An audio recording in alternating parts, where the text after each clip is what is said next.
University of Maine alumni have given back to current STEM students in a big way. The school announced $3.5 million has been pledged to the Maine College of Engineering and Computing.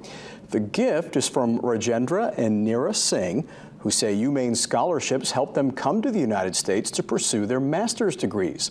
Now, after developing multiple companies in telecommunications and private investment, they're giving back to current Black Bears.